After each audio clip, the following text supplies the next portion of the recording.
So, ist jetzt auch ein bisschen aufregend. Nach 2 Jahren Afrika haben wir jetzt hier unsere erste Uberfahrt gerade getätigt. Ist auch süß, oder? Da werden viele über uns lachen. Das könnte ich wetten. Habari Karibu in Nairobi. Wir sind Yvonne und René und in dieser Woche genießen wir zunächst einmal den Luxus einer Stadt und Tembo schreit nach Aufmerksamkeit. Aber seht einfach selbst.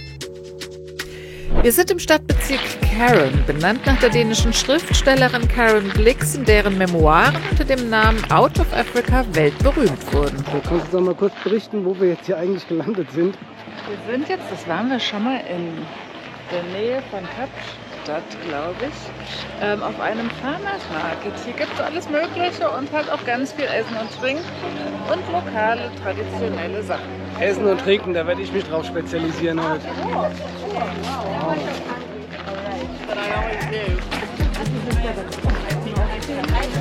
Oh, hello.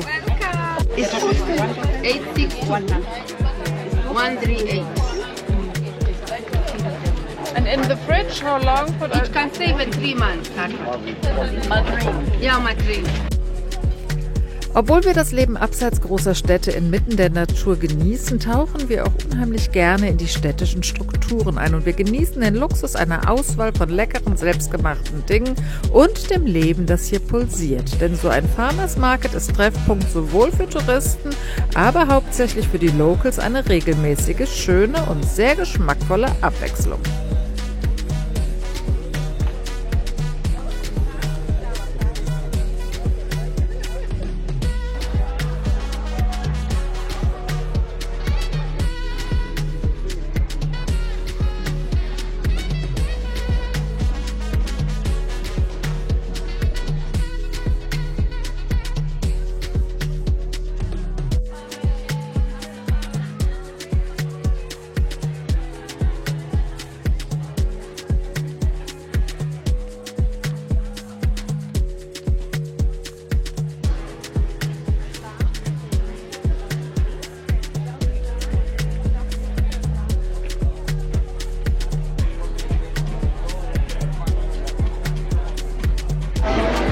Ja, eigentlich noch in Frühstückszeit, aber ich glaube, ich werde jetzt hier mal switchen und gehe mal von Fleisch und Bier. Ah, sieht schon gut aus. Jetzt hat sie ein Fummel-Shopping-Paradies gefunden. Jetzt sind wir voll gefuttert und auch ein bisschen voll getrunken. Aperol und Bier zum Mittag ist für uns nicht ganz üblich.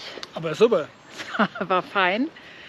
Wir haben es genossen, die Atmosphäre, und haben aber jetzt beschlossen, zum Ausgleich laufen wir nach Hause. Knappe 7 Kilometer, aber wir laufen hier durchs Villenviertel Nairobis. Da liegt er jetzt erschöpft nach dem langen Gang vom Bauernmarkt wieder nach Hause. Und ich habe mir Blasen unter beiden Füßen gelaufen. Das arme Mädchen. Ich bin so arm, ich kann jetzt die nächsten Tage gar nicht mehr laufen. Ich habe schon mal vorgebeugt.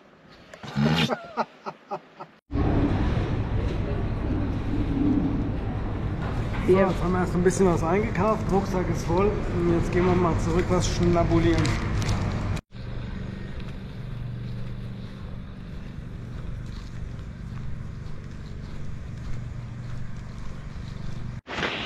Und dass ihr seht, dass wir nicht nur unnütz hier rumliegen und den Tag verschlafen.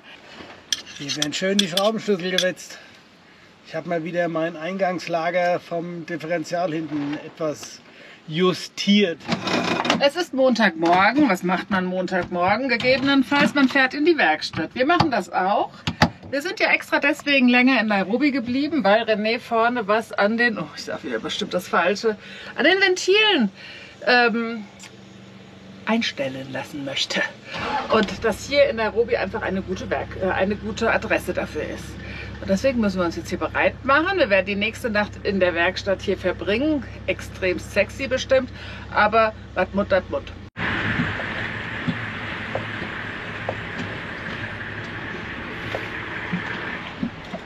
Ganz klar festzuhalten, wenn ich das hier alles schon so sehe, das ist keine afrikanische Werkstatt. Hier. Guck doch mal, wie ordentlich. Kann man gucken, was es für Abzüge gibt. Heieiei. Da fehlt eine Zange, eine Abziehzange, oder? Wenn der da so einen OBD2-Anschluss hätte. So, wir haben gerade eine Probefahrt gemacht. Und die Ventile werden so gelassen, wie sie sind. Nee, die Düsen. Die Düsen. Oh, ich wusste doch, dass ich wieder was falsch sage. Aber die Ventile werden noch eingestellt. Aber unser Motor wird scheinbar nicht warm genug. Und deswegen gucken Sie jetzt hier nach einem Steuergerät, was angeblich in diesem Fahrzeug verbaut sein sollte. Wenn erwähne ich das Wort Steuergerät im Rahmen mit unserem Auto. Wir fahren auch ohne Steuergeräte. So ein sogenanntes OBD, so ein Ausleseteil, was es theoretisch geben müsste, wo man nachgucken können sollte, wie die Temperatur ist. Ich bezweifle, dass wir das haben. So, jetzt geht's zum Auto unserer Nachbarn. Wir haben ja endlich mal Nachbarn. Das ist ein Land Rover, hier gibt es richtig was zu tun. Die liegen schon unter dem Auto, die Jungs. Weil bei uns haben sie beschlossen, gar nicht so viel zu machen, weil es ist ja ein Toyota. Genau. Jetzt kommt die Stunde der Wahrheit. Das war's. Das war's. Kein Puddingkocher. Scheiben sind riefig, wellig. Die werden jetzt mal abgedreht, die Scheiben, damit die wieder plan sind. Und dann gibt es ein paar neue Bremsbeläge und danach wird der Wagen wieder bremsen wie ein Neuwagen. Stimmt's? Haben wir es doch. Also, alle Probleme gelöst. Bei denen, die zwei haben Pudding in ihrem Auto. Aber das zeige ich euch mal, das ist hochinteressant. Jetzt Leute, jetzt dürft ihr mal kurz gucken. Das nennt sich Kühlwasser in einem Land Rover, möchte ich betonen. Also überlegt euch gut, was ihr fahrt, oder überlegt jetzt mal kurz, was das sein könnte. Das könnt ihr mal in die Kommentare schreiben, wenn ihr wisst, wie so ein Pudding entsteht. Oh, unglaublich. Das ist ja eklig. Ja genau.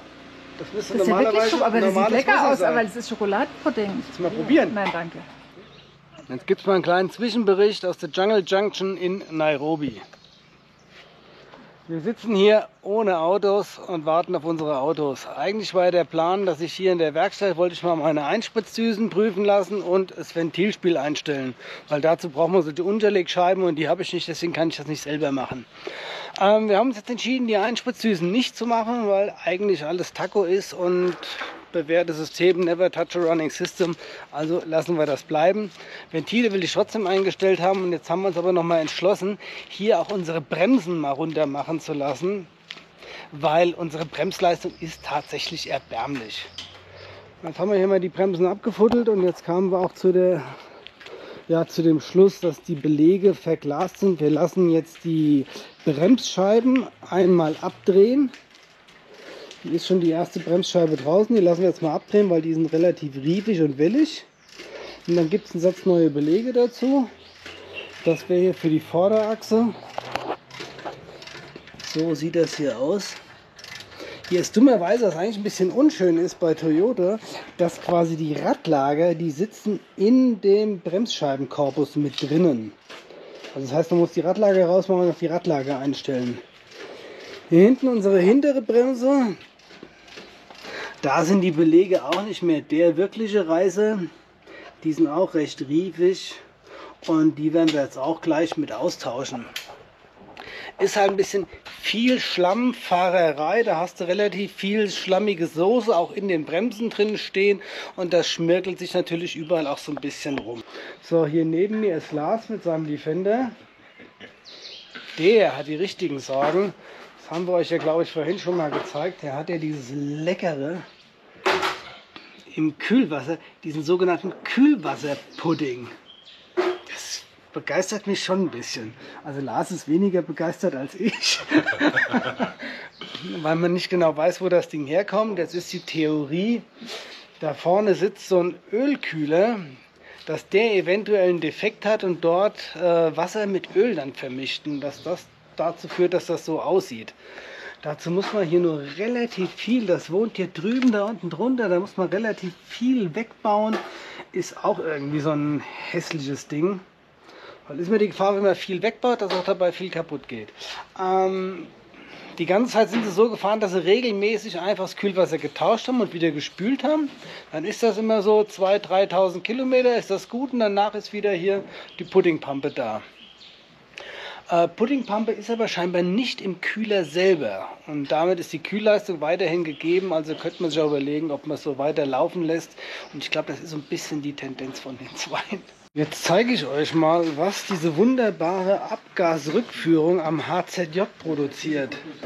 Das ist quasi ein Luftansaugungskanal, da sind so viele, also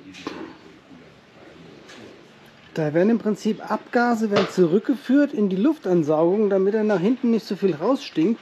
So bekommt der Motor aber die ganze Zeit eine eigene Gülle zum Atmen. Das ist eine Riesensauerei. Das Ding müssen wir komplett mal sauber machen. Der ganze Ansaugkanal ist im Prinzip verstopft. Das kann für die Leistung auch nicht gut sein. Chris, selbst passionierter Afrika-Fahrer, aber mit dem Moped, lebt mit seiner Familie seit Jahren in Nairobi und ist mit seiner Jungle Junction Anlaufstelle für Reisende aller Art, da er sowohl Stellplätze wie auch Zimmer anbietet und eben auch eine Werkstatt mit europäischen Maßstäben betreibt. Siehe allein diese Ordnung. Und so ein Ort verführt dazu, fällige und nötige Reparaturen eben auch einmal durchführen zu lassen, anstatt immer selbst alles zu machen.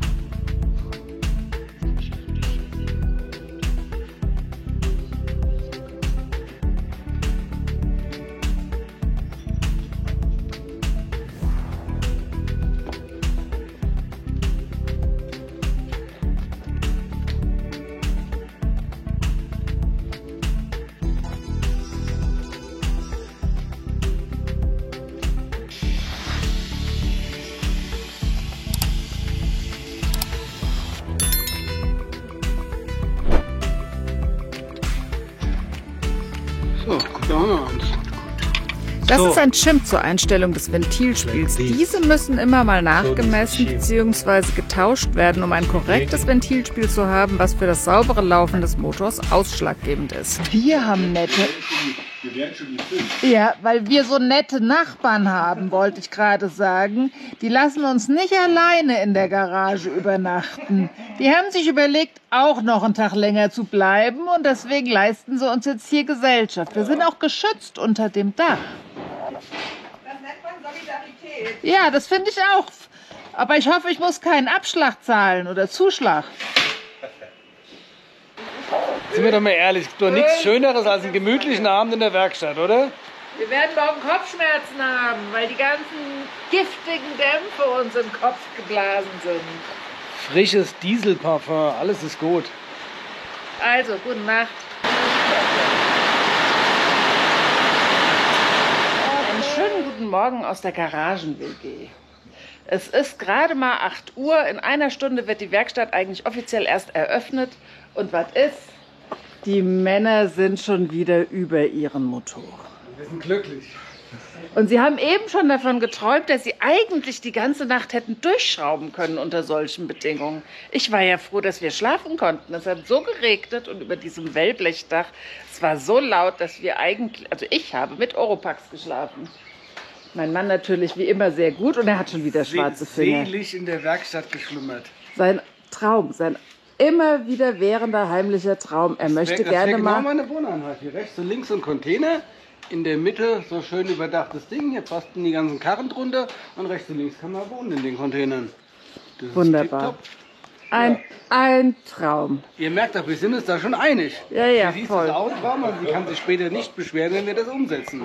Also mal schauen, was der Tag so bringt und ob wir heute Abend aus diesem Traum von Wohneinheit dann ausziehen können. Hier ist gerade Weihnachten ausgebrochen. Verspätetes Weihnachten. Unsere Ersatzteile sind gekommen für die Bremse. Ach, das sind noch die abgedrehten Ach, Scheiben. das ist unsere alte Scheibe. Die alte Scheibe jetzt nur abgedreht. Aha. Was heißt abgedreht? Die war ja riefig und dann wird die quasi auf der Drehbank wird die einmal abgedreht. Und dann werden die hier mit dem drüber gefahren und dann sind die Dinger wieder ganz plan. Ach, riefig in Form von uneben. Ja genau, die war so wellig quasi über die Strecke. Sand, Dreck, alles mögliche. Okay. Schnell rüber. Und da drüben, unsere Land Rover-Freunde haben jetzt auch ihre Ersatzteile bekommen. Lars sieht noch nicht ganz glücklich aus. Erinnert ihr euch noch an gestern erst das Bild? Das war ja komplett verfettet und verrußt. Und jetzt haben sie auch schon schön sauber gemacht, ganz clean, tipptopp. Da freut sich der Mann. Ne, das sieht ganz gut aus. Und dass wir vielleicht auch heute doch schon fertig werden. Das wäre ja schön.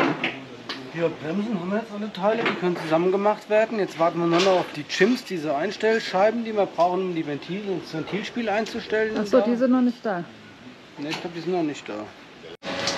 Also die Kinder haben hier ein ganz neues, tolles Spielzeug. Ein Rauchdetektor.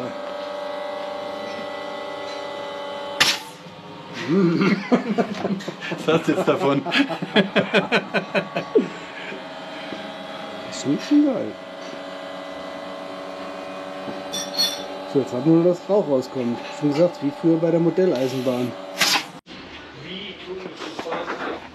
Die abgedrehten Bremsscheiben sind jetzt schon auf den Radnaben wieder drauf und dann kann es jetzt als nächstes wieder da drauf montiert werden. Genau, jetzt kommt ja ordentlich Fett zum Einsatz.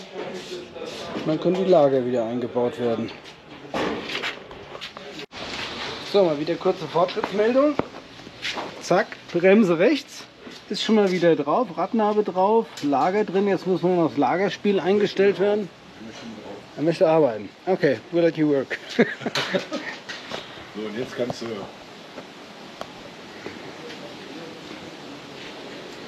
So, jetzt hoffe ich ja nur, dass das Lager auch richtig eingestellt ist. Sonst kann ich das nämlich in 1000 Kilometern wieder machen. Da habe ich immer So, ihr Lieben, wir lassen euch mal teilhaben. Wir haben ja jetzt kennengelernt, erstmal Lars und Janine, die haben wir jetzt schon, da sind wir ja schon länger Nachbarn von, aber jetzt auch Esther und Shane. Die zwei machen was ganz crazy. Die fahren nämlich mit dem Fahrrad von hier, von Nairobi nach Kapstadt für einen guten Zweck. Shane hat das schon mal vor 10 Jahren gemacht, hat dabei 40... Kenia-Kapstadt. Nairobi, habe ich doch gesagt. Nee, damals Kenia-Kapstadt. Damals war es Kenia-Kapstadt, sorry. Jetzt ist es nur Nairobi quasi, weil im Sudan ja Krieg ist. And 40,000 then, 10 years ago. 10 years ago, I raised 30,000.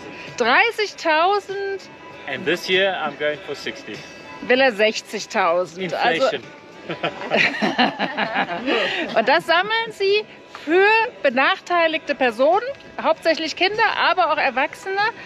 Wenn ihr das seht, ist das schon vorbei, aber nichtsdestotrotz ist das eine saugeile Sache. Und wir machen es uns heute Abend ein bisschen schön. Wir grillen, Backofenkartoffeln und jeder schnipselt hier so ein bisschen was dabei. Also, wir haben Spaß, ich hoffe ihr auch.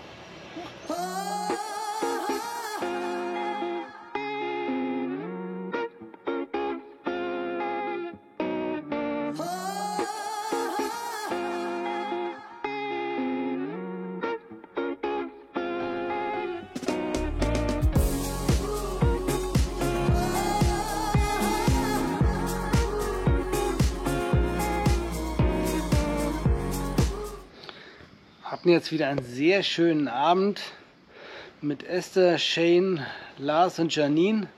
Haben schön zusammen was gegrillt und haben einen sehr netten Schnack gehabt. Und jetzt können wir hier mal wieder in unser Reparaturbett. Genau, in unsere Werkstatt ziehen. Einen schönen guten Morgen an Tag 3 in der Werkstatt. Aber Guten Morgen. es wird wohl Tag 3 bleiben, weil jetzt werden die Reifen montiert, die Ventile sind eingestellt und wahrscheinlich werden wir dann doch heute irgendwie schon mal losfahren. Wir müssen noch entscheiden, wohin wir überhaupt als nächstes fahren, aber ich glaube, wir haben nur noch 180 Kilometer, dann könnten wir schon wieder das nächste Camp ansteuern. Deswegen wäre es vielleicht angesagt, heute zu fahren, aber das werden wir noch sehen. Wir machen erstmal Probefahrt, Bremsprüfung, mal den Motor anhören, dass alles so klingt, wie es klingen soll. Und dann müssen wir noch was essen. Okay, Und also dann mein sehen wir Mann, mal weiter. mein Mann Nee, möchte noch mal nee, bleiben, möchte ich das gar höre nicht. ich ganz genau. Aber immerhin, jetzt anstatt 24 Stunden haben wir jetzt, ja, eine Woche. Nein, die Reparatur war 24 Stunden angesagt. Aber ja, wir sind jetzt schon seit einer Woche da. Wir haben ja schon mal nach den ersten 2 Nächten bezahlt, weil wir fahren wollten. Dann hat sich ja mein Mann spontan entschieden, doch noch mal was am Auto machen lassen. Ja, und so geht eine Woche rum. Heute ist nämlich Mittwoch. Und wir sind letzte Woche Mittwoch gekommen. Das heißt, heute ist Tag 8 in Nairobi. Eben habe ich gehört, wie sie wieder unseren Motor angemacht haben. Da muss ich ja doch gleich mal gucken gehen, was da abgeht. Sie hatten Probleme, eines der Räder vorne rechts dran zu machen oder das Rad vorne rechts dran zu machen. Obwohl jetzt ist es noch oben, vorne links oben. Aber mal schauen, ob sie das Problem jetzt gelöst bekommen haben. Der Motor läuft immerhin schon, beide Motoren laufen. Es ist wieder laut.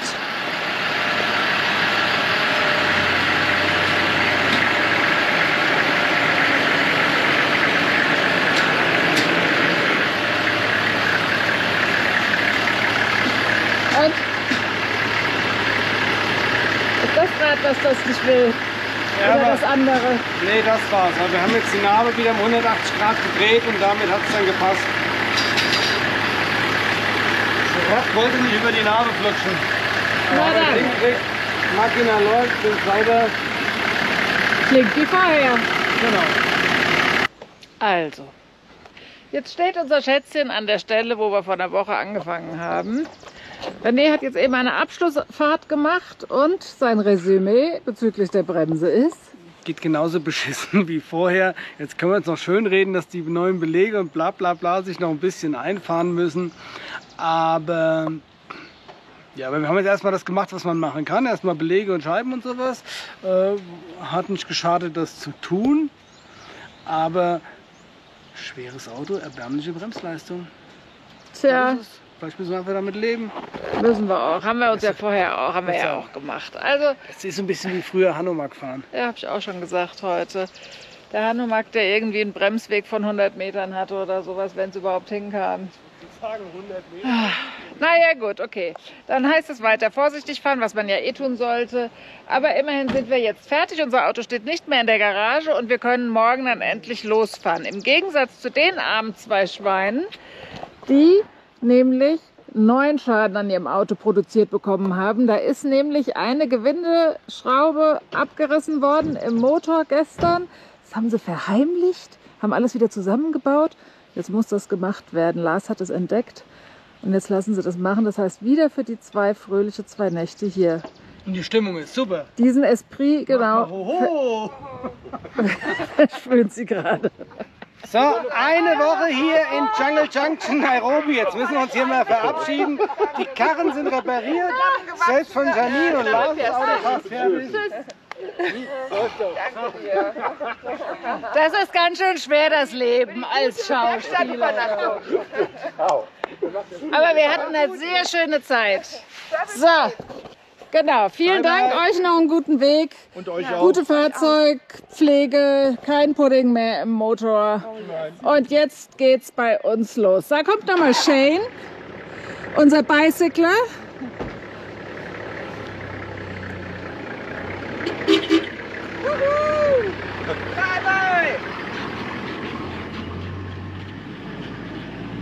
Jetzt ist es soweit. Wir verlassen Jungle Junction in Nairobi und fahren in neue Abenteuer rein.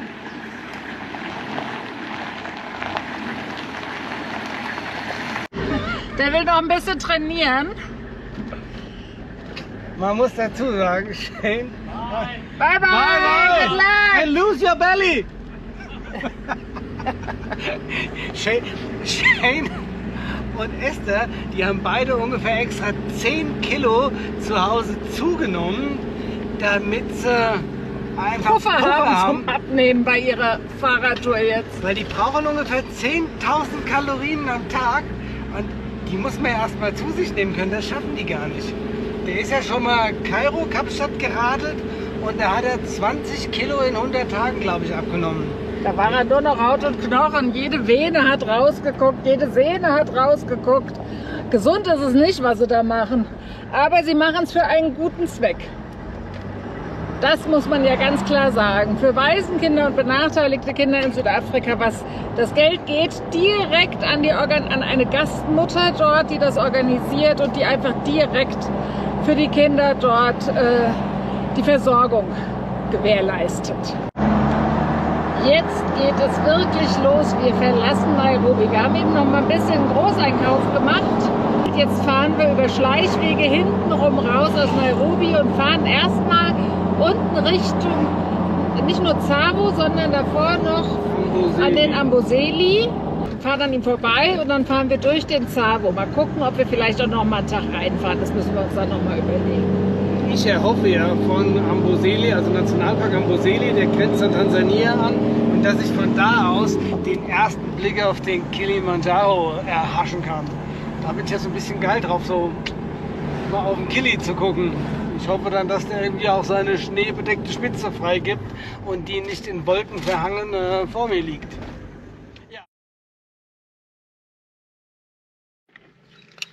Jetzt mussten wir mal kurz anhalten, weil es fängt sich an, der Blick auf den Kilimanjaro zu lichten.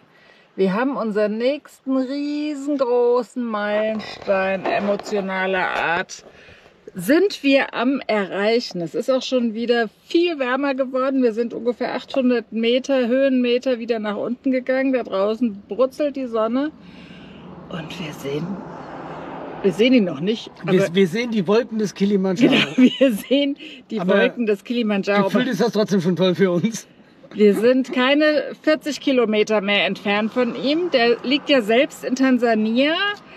Aber es ist einfach ein erhabenes Gefühl. Wahnsinn. Also diese Ecke von Ostafrika, muss ich sagen, tut's mir persönlich emotional unfassbar an. Mir gefällt Kenia auch sehr, sehr gut bisher. Wir haben ja noch nicht ganz so viel gesehen, aber trotzdem, die Landschaft ist wunderschön, auch wenn sie überall hier mit Leuten bevölkert ist, die Landwirtschaft betreiben. Trotzdem ist sie irgendwie ursprünglich. Und ja, jetzt sind wir hier am Kilimanjaro. Wahnsinn, ja, Leute. So viel Landwirtschaft hat man ja gar nicht, finde ich. Man sieht ja schon die ganze Zeit eigentlich viel grüne Natur.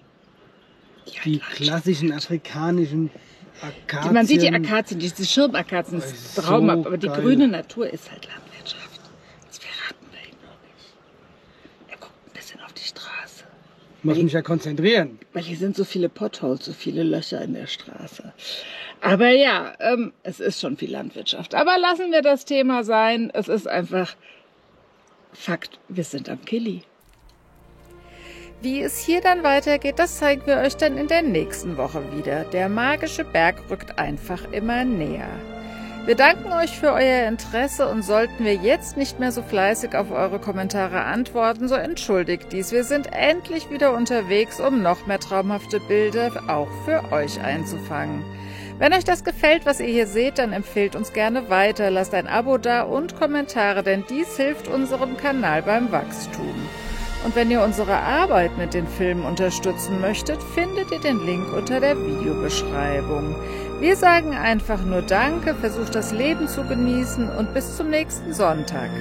Kwaheri, tschüss und bye bye.